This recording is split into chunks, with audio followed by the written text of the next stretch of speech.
My name is Dr. Julia Slofarp, and I'm the professor of cello and bass at Montana State University in Bozeman. And today I wanted to talk with you a little bit about cello basics and setup. So what I'm going to do, and you can do this with me, divide your bow into quarters, 1, 2, 3, 4.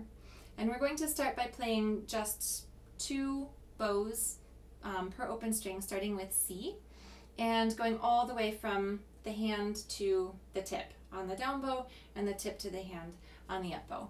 Here we go. 1, 2, 3, 4.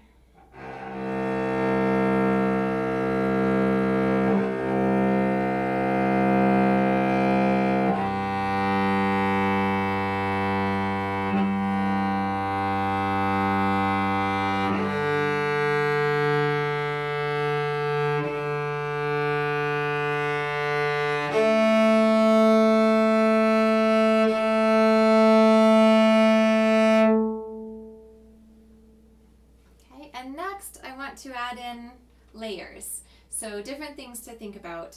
Now on each down bow you're going to exhale, and on each up bow you're going to inhale. And this is, so usually we follow a down bow rule.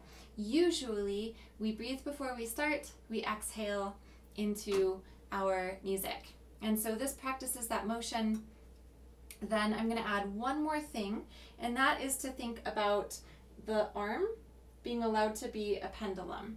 So you're going to start with it at a pretty low spot, the lowest that you can start it and still support a great bow hold, which we'll talk more about in a minute. And then as you go out, your arm does this, it comes up, and then it doesn't keep going up like this, right? It comes up to about the halfway point, and then the forearm extends. And that's the natural motion of your arm, so allow it to follow that natural motion. So you're going to exhale on down bows, inhale on up bows, and think about your arm following this motion. Here we go. Still 2 bows per open string, starting with C. 1, 2, 3.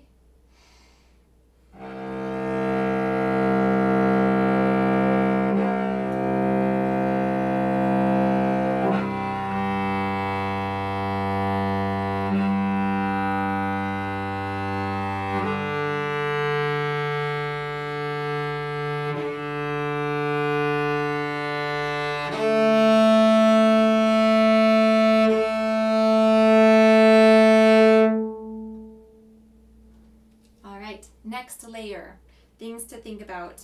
You may notice that I'm not sitting still and doing this while I'm playing. Usually we use contrary motion. We move away from the bow. Sometimes we use the opposite. We use similar motion. Sometimes we use both, where we start opposite and then we come and follow the bow. So I want to use this exercise to practice contrary motion. The idea that as this arm goes that way, my body's moving this way, so it's creating power and resistance in a good way. So along with that, you'll find that that involves your feet, and you want to practice transferring your weight. So as I play contrary to my bow on a down bow, I am transferring my weight to my left foot, or I can think of it as pushing off with my right foot. And then on the up bow, I'm pushing off with my left foot and bringing the weight back to my right foot. So engage the feet now as you play in contrary motion with the breath. And we're going to have our contact point be consistent, about halfway between the fingerboard and the bridge. So new layer, contrary motion, contact point consistent, so no ice skating, none of that, or we'll lose our beautiful sound. Has to be in the same spot on each string at all times, unless we purposefully are moving it. And then still exhaling down bows, inhaling up bows, and still pendulum of the arm. Here we go. 1, 2, 3.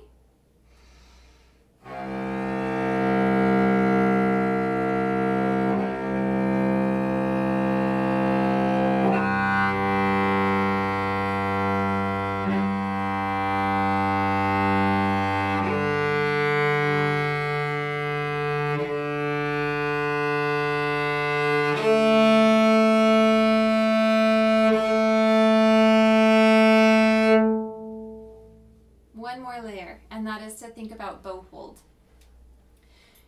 I like to be as simple as possible in motions, always coming back to what the body already knows how to do. And this is something you know how to do. We do it all the time when you're hiking, when you're walking, when you're skiing, all sorts of things.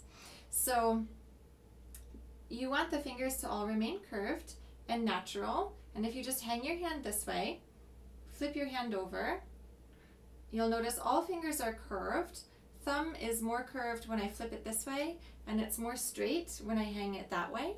We use both, so it shouldn't be fixed in one spot, but it should be allowed to move. All of your fingers should be, depending on what we're doing. And you want this freedom to move and to bounce. So you might just try this.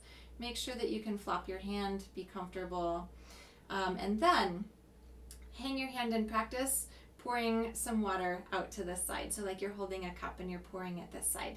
This is called pronated, and we always play just ever so slightly pronated. Upper string people, very pronated. Cellists, slightly pronated. And we're more pronated as we go out in the bow, which is also a natural thing. So we start like this, and we go like this to this to this. You can try. So at the hand, and then we go out to the tip, and we're this way. And you'll notice it's a system. It all goes together. So you want that to be nice and natural and free.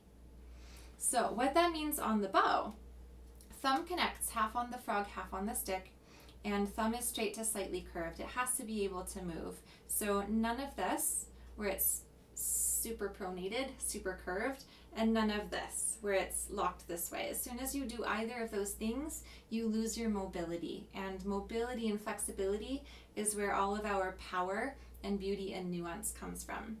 So then on the other side, this will depend on the size of the hand a little bit, but generally you can start this way, think this way, and then adjust. So my first finger is on the winding, my second finger is on the hair, my third finger is on the ferrule, my fourth finger is on the mother of pearl. Something like that.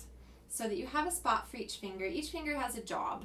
So each finger needs to be connected and able to fulfill its job.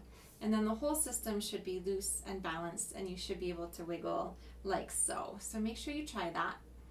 And then you've got this gorgeous bow hold. It's only gorgeous at one spot, right? So in order to stay gorgeous, it has to be in motion. As I travel out, it pronates more. I don't want to do this with the wrist because it really stresses these tendons. So as you come out this time, I want you to think about maintaining a straight line, pretty much straight over the wrist. If anything, the wrist is a little bit higher. Okay, but beware of this as you come out. And if you're doing this, you're also taking the hair off the string, so you're diminishing your tone. You're hurting your sound as well as your body. So as you come out, make sure your hand is free to do that. Come back in. You can try this, just not on the cello first. Okay, and we're going to try our bow strokes. So we've got lots of layers now. 4 beats. Exhale on down bows. Inhale on up bows. Contrary motion, move away from the bow. So transfer on down bows your weight to the left side, pushing off with the right foot. Transfer weight back on the up bows. So you're always moving your body opposite of your bow for this exercise. Allowing your arm to be a pendulum. Allowing your bow hold to be part of that pendulum. So it's doing this. And nice relaxed thumb, nice relaxed other fingers. My thumb is much more straight when I'm out here, much more curved when I'm in here. And let's try. And contact point consistently. You can use this exercise to explore all different contact points, all different volumes. It's a great way to explore that stuff. For right now, kind of our home base, basic, beautiful sound, halfway between the fingerboard and the bridge, which from your perspective might look like, oh my gosh, I'm really close to the bridge, but halfway between, and stay there as you play. And here we go. 1, 2, 3, 4.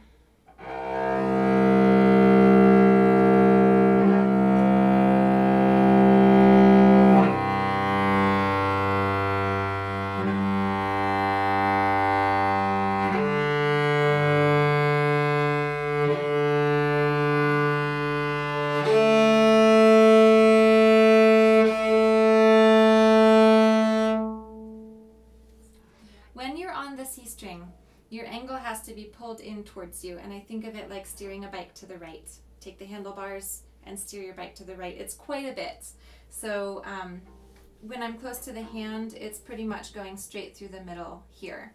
None of this, none of the other way. That's probably less common, but you'll see lots of this as you look around an ensemble. So you want to be like this. And then the middle 2 strings look pretty much straight. And then the A string, other way. So take your handlebars, turn your bike to the left. And it's a lot, it's pretty extreme. So again, at the hand, at the balance point, I can think of it going pretty much straight through this bout in the middle, like it's a soccer goal or something. So you can also think about that as you play the open strings. You can also put your bow on the bridge and follow that angle around. And it's most extreme if you do it at the tip. So if you come out here, put your bow on the bridge and come round, it's pretty extreme out there. But thinking about that angle would be my final layer for the open strings.